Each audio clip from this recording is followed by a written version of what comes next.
Welcome to the Dan Casper Show podcast, your chance to catch the full show anytime, anywhere. If you missed it live on the radio, no worries. We've got you covered with all the sports talk, opinions, interviews, and conversations from the show. From the Packers to the Brewers to the biggest stories in sports and around Wisconsin, it's all right here. This is the Dan Casper Show podcast.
Dings, dents, or something more serious, don't stress about it. Just head to Superior Auto Body. From minor touch-ups to major collision repair, they are your go-to team for getting your vehicle back to looking like new.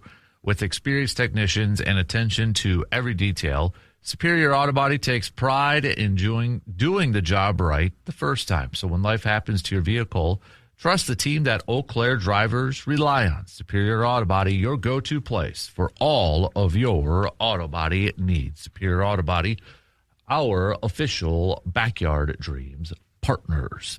All right, as we said in the opener, we're going to open up a little thing. We're going to open up things on the leadoff, talking some Brew Crew. Brewers picking up a series sweep against the Colorado Rockies this past week. And a quick look back at the last 3 games here for the Brewers, going back to Friday night's game, which maybe it kind of looked like it wasn't going to be in the cards for the Brewers. Just couldn't really get a whole lot going from the offensive side of things for the Brewers. If you didn't watch the game, if you weren't following along and you were just box score scouting the whole thing, you'd be like, what the heck are you talking about? It was 2-1 heading into the final inning, and then Brewers putting up 4. They only had like a couple of hits. Brewers putting up 4 in the ninth to take the lead, but the Rockies climbed back, tied it up, forced extra innings. Brewers putting up another 4 spot in the 10th. Rockies chipped away, added a couple, but it wasn't enough. After all that, it was a 9-7 victory. Didn't need to watch the first few innings of that game. But Brandon Sproat got the start. He went 5 innings, gave up 7 hits, 3 earned runs, couple Ks, home run, couple walks on there too. Craig Yoho, as we were talking about him at the end of last week too, and he did get called up. He went 2 innings, striking out 3, did give up a couple of walks, but he had to come in with Fitzpatrick.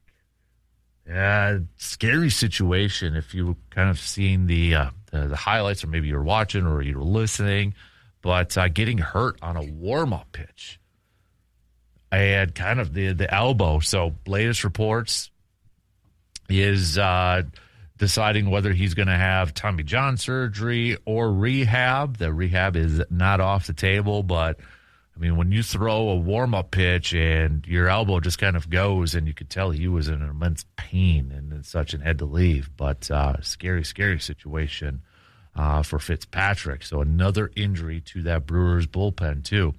But Ashby comes in and locks it down for the Crew. So they begin the series where it looked like they were going to struggle with some hits in Colorado of all places too. But then they got things going there late in the ball game to pick up a Game 1 victory. And then Saturday nights with Jacob Mizorowski on the mound for the Brew Crew, just kind of doing his thing. This is what we should probably expect from Jacob Mizorowski going forward. 7 innings, 4 hits, no earned runs, 3 walks, 8 Ks for the Miz kid.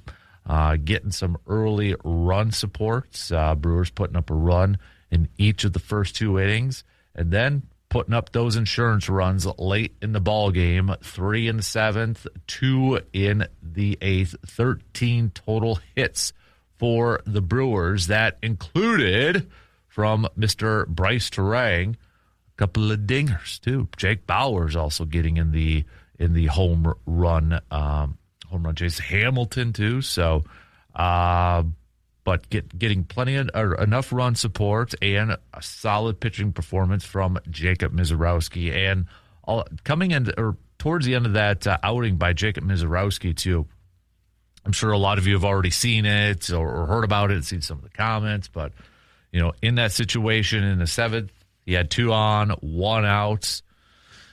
Wondering if Mizorowski going to get pulled in that situation. Miz looks towards the dugouts to Pat Murphy, saying, no, I don't want to come out. Telling Contreras, nope, don't want to come out. Leave me in. I got this. And what does Mizorowski do? Goes out there and strikes out the final 2 batters. And Pat Murphy talked a little bit about that after the game and talked about it from, another example of Mizorowski really maturing. And talked about that's been one of his biggest improvements so far this year has been Jacob Misiorowski just maturing from last year.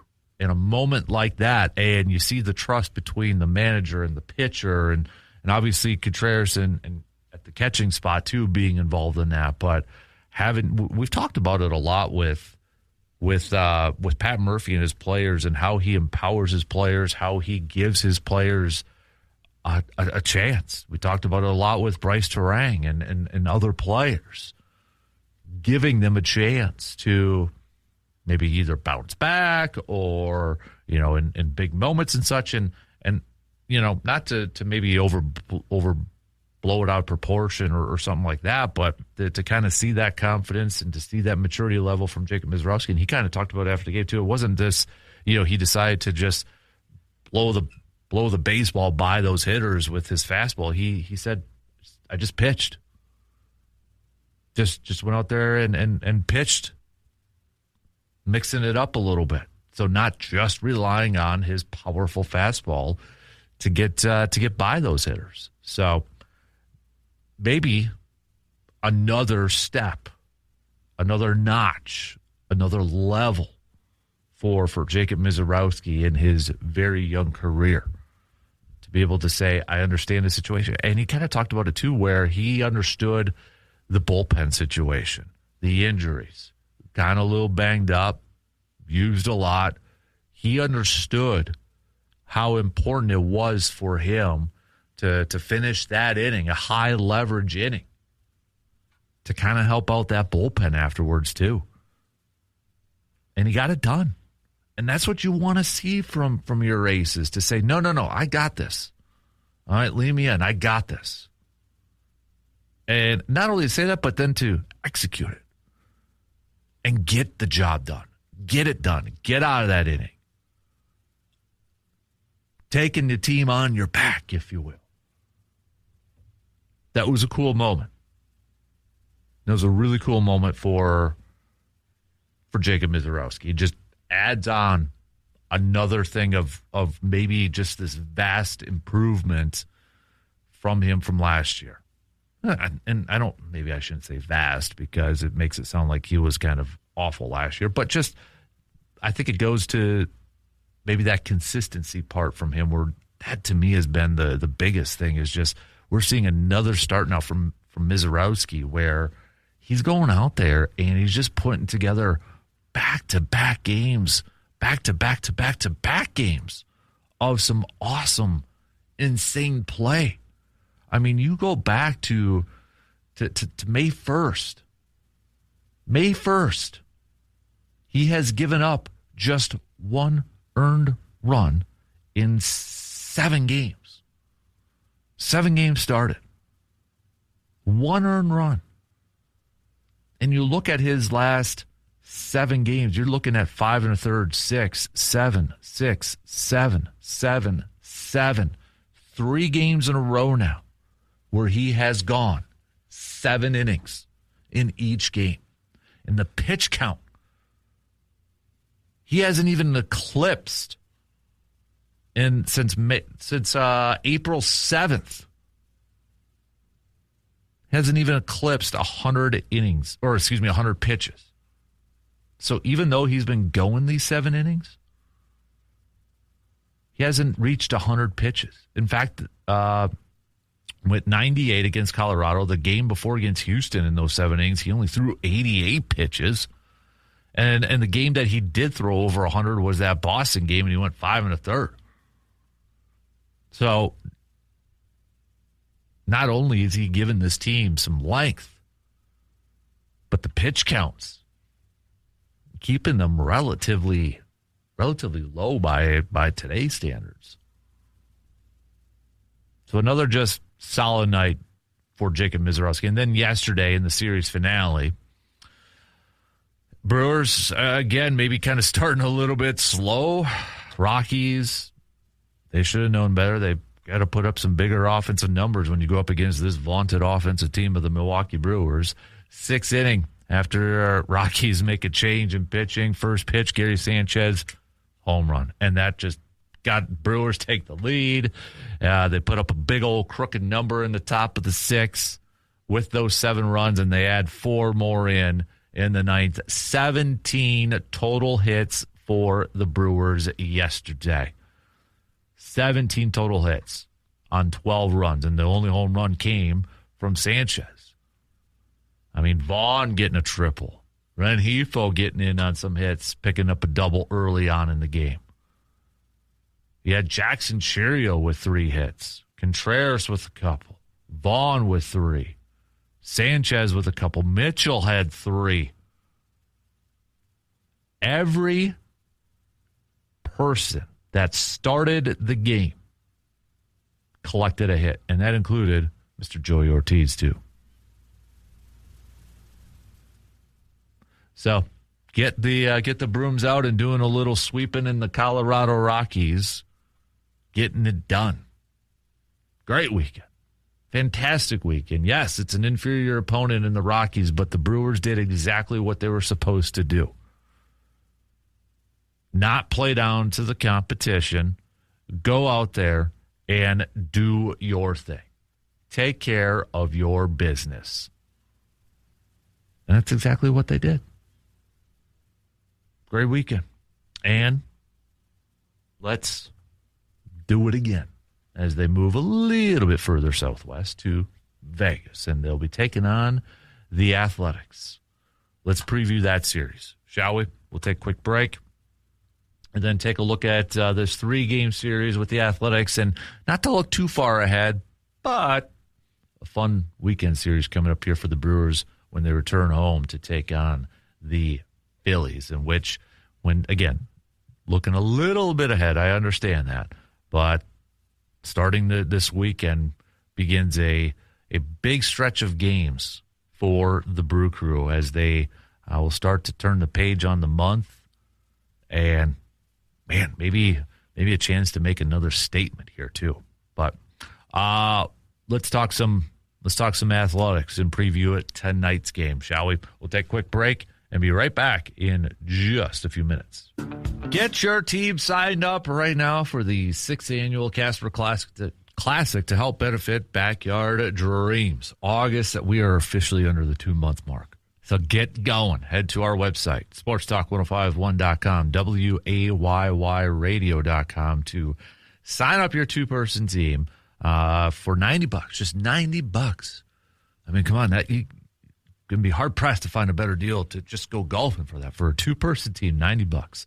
That includes your 9 holes. That includes your meal, your carts, some drink tickets too from our friends at Park Ridge Distributing. So 10 a.m.'s sold out, but we've got plenty of spots here for 1 p.m. and 7:30 a.m. But I can tell you, the closer we get, those are going to fill up because we have sold out every single year. So who will win the title belt this year? Who's going to win? I might have. I gotta talk to my advisory committee on this one, but we might have another thing to give away along with the title belts too. So just going to throw that potential out there, but I got an idea. I got a little bit of an idea I might throw out there. So, but get your 2-person team signed up now before it's too late.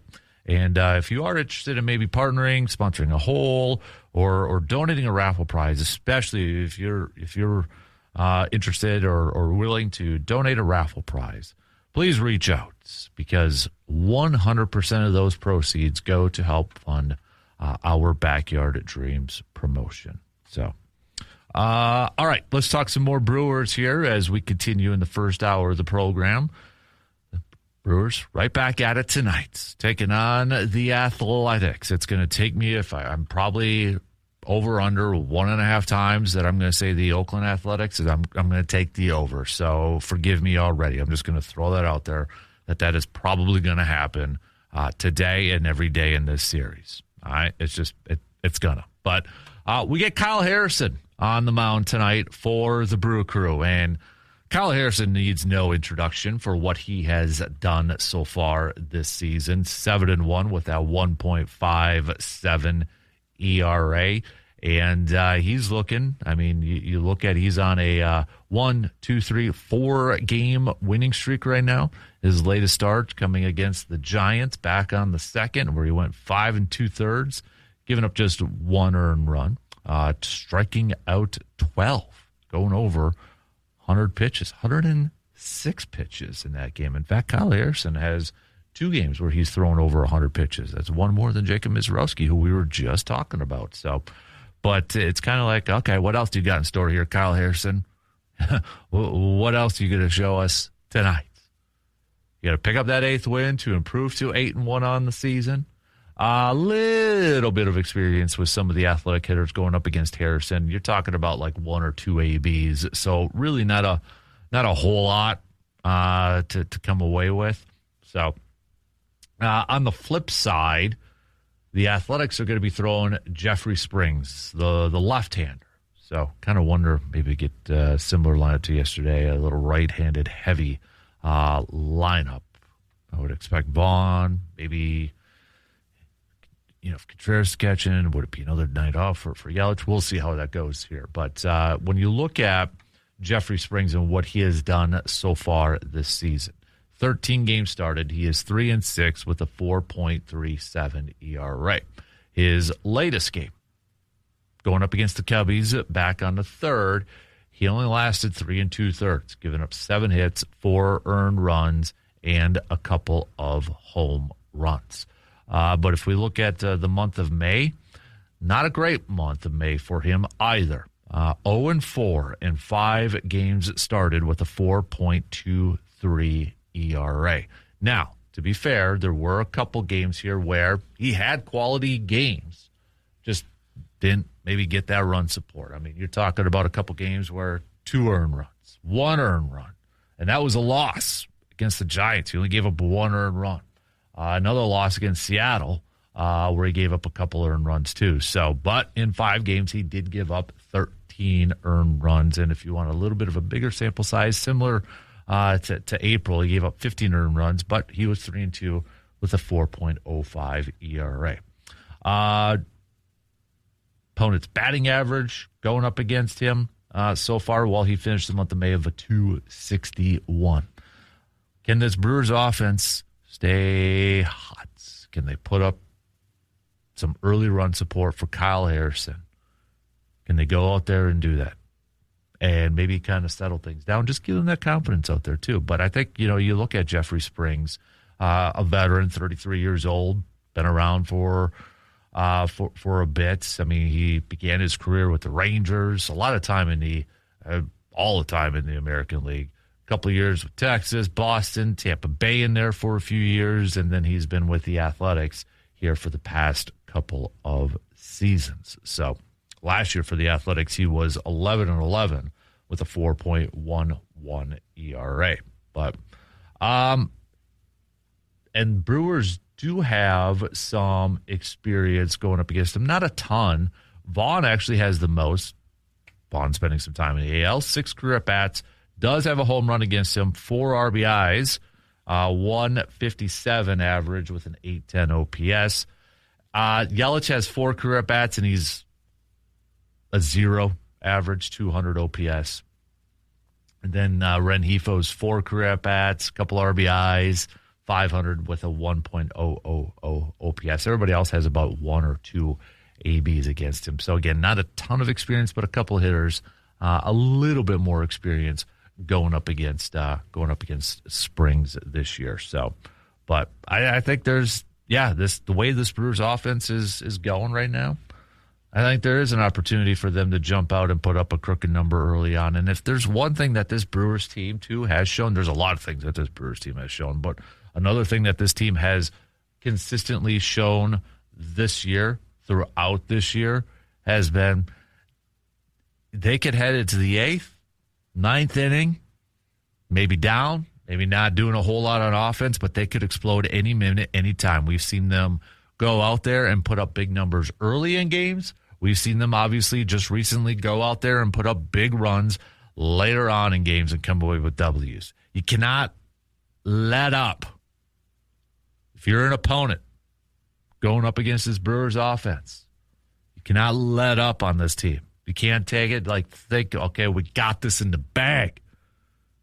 They haven't done anything offensively all night. We're up. We're good.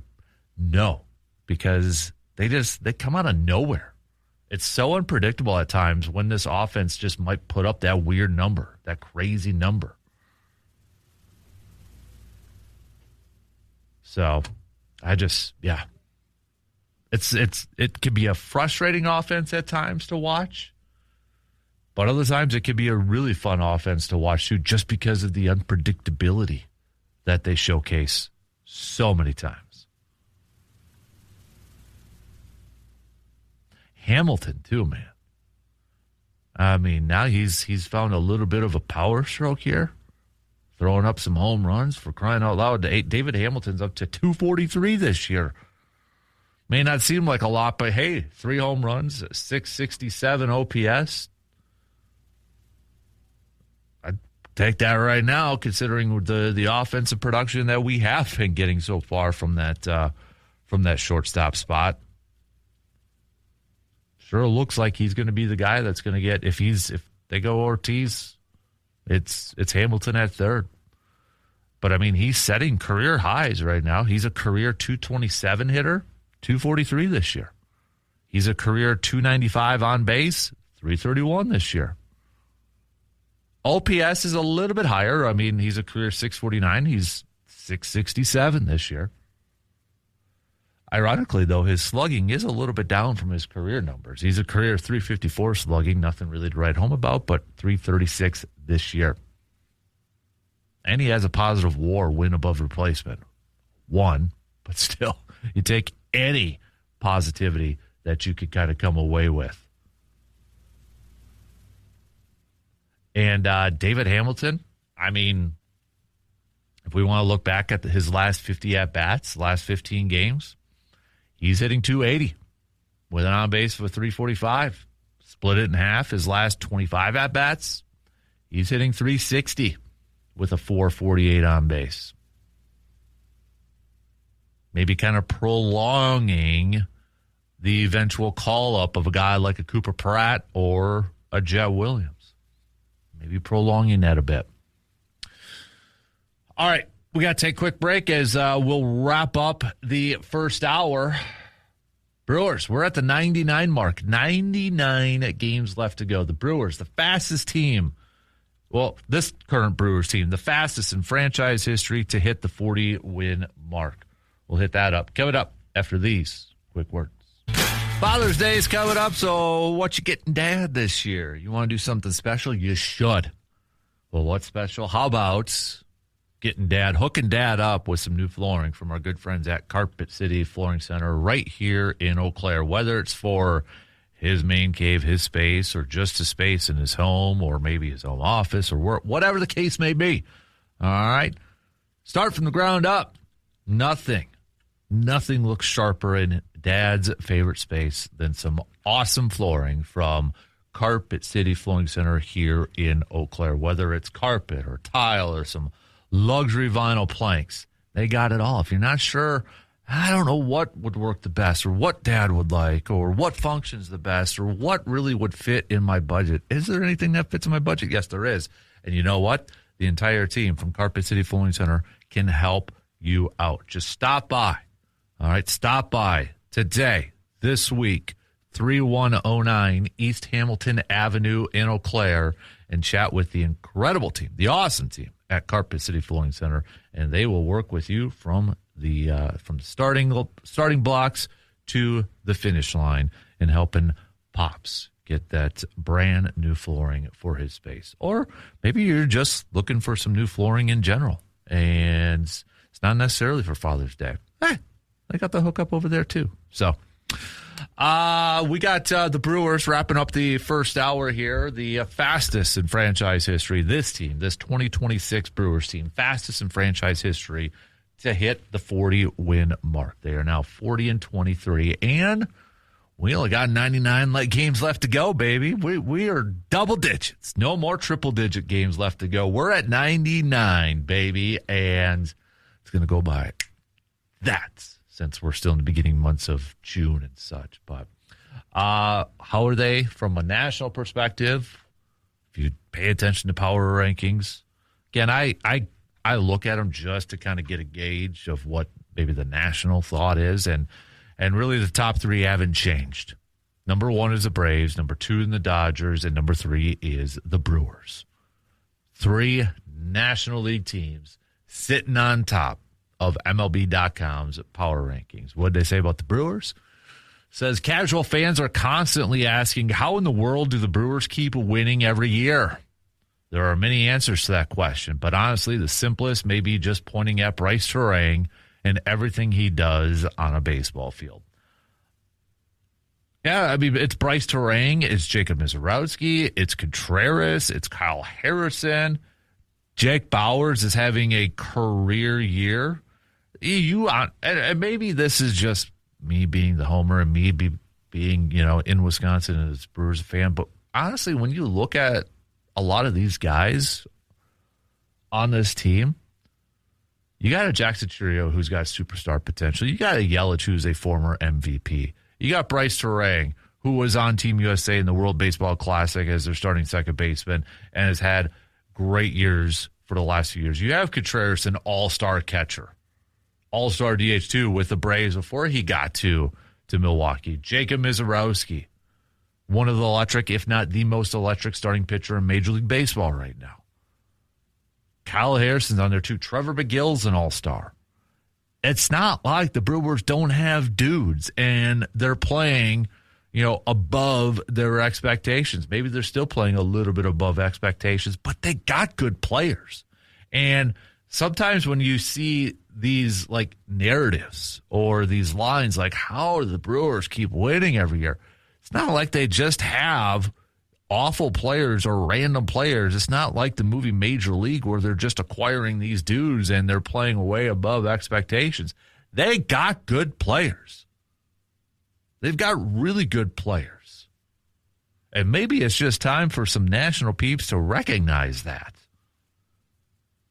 That when you look at that lineup and you look at that roster, like, yeah, dang, when you really kind of break it down, they do have some good players. They got gold glovers with Terang and Frelick. Good pitching across the board. Just acknowledge it. Man, they got good players. They may not be the most expensive players in the world, Dodgers, Yankees, et cetera, et cetera. But talent-wise, when you look at that roster, and you compare that roster to a lot of other rosters of some of baseball's best, guarantee you a lot of those teams would be like, yeah, would love to have that guy on our team. You're telling me a lot of teams, a lot of top teams wouldn't love a Bryce Terang or a Contreras or a Jackson Chourio or Jacob Misiorowski? No. Brewers have good players. It's okay for other fans to acknowledge that, to admit that. They do. Proof's there. Facts are facts. And if you want the Brewers to get that recognition, to maybe get a little bit of that praise or whatever you want to call it, well then go vote for them on the All-Star ballot. Go do that. Was reading too over the weekend. MLB.com had a piece, one trade chip for every team ahead of the 2026 deadline, because, this is going to be talked more and more about as if the Brewers continue to win, what are some of the needs, what do they need to go out there, what do they need to do to maybe push the chips in. Adam McCulvey from Brewers.com picked Luis Lara, the outfielder that we've talked about at AAA that has been having a solid season and such, and he had to say if the Brewers want to add an impact pitcher or hitter to make another run for a postseason spot, they may have to deal a premium player from MLB Pipeline's top-ranked farm system. They don't want to trade baseball's top overall prospect, Jesus Mate, and club number 2 prospect, Luis Pena, might have too many red flags from some recent health scares. Number 4, Cooper Pratt just inked an 8-year contract in April, so he's not moving. And number 3, Jet Williams, is so well fitted to the Brewers because of his positional versatility that it's hard to envision the team dealing him away less than a year after getting him from the Mets. So how about Lara, Brewers number 5 prospect, number 91 overall, who is in the midst of a breakout season at AAA and plays a position outfield at which the Brewers are well stocked with young talent. Maybe that's the route they go. And whether that's to bring in another starter, to bring in a bat for the left side of the infield, maybe that's the name to kind of watch here. And, you know, you kind of look at outfield, and, I mean, I think, you know, you got Garrett Mitchell, you got Jackson Churio, you've got Sal Free looking at it. And if Jet Williams, they do decide to keep him, you talk about that position versatility, outfield, third base, infield. He brings that too. So maybe Luis Lara is that guy. What's it worth? What could the Brewers get in return for somebody like that? All right, we only got a couple minutes left at the top of the hour. So to kick off at next hour, we'll get you the latest rumors surrounding Giannis and the Bucks as we are inching closer and closer to that soft kind of deadline that's out there with the NBA draft. Just 2 weeks and change to go here. So we'll kick off that. And then we'll continue our top 250 countdown, 250 moments in American sports. We've got 50 down and 200 more to go. And we're going to knock off 10 more coming up in the next hour. It is also a VFW Post 305 best and worst from the weekend. So what's your best? What's your worst? Hit us up. Hit me up with a quick text on that Shoe Doctors bullpen line or in the Section 105 chat. New Monday segment coming your way. We'll probably do this in the 8 o'clock hour. MMCGPT. Monday morning, Chat GPT. We are asking the AI overlords, robots, right? We're all Monday morning quarterbacks, especially during the football season. But we're going to have a little fun with Monday morning quarterback and put it to the test from the computers. And one of them I want to throw in there is Pat Murphy keeping Jacob Mizorowski. So I put in everything. I put in the whole situation. 2 on, 1 out, pitch count, inning, spots in the lineup coming in. Did Pat Murphy make the same decision as our Monday morning Chat GPT said? We're going to have a little fun with this. I can't wait to get this going under the football season and everybody's Matt LaFleur Monday morning quarterbacking and such. So, all right, shot clock's going to cut us off. We got news updates. Second quarter kicking off in just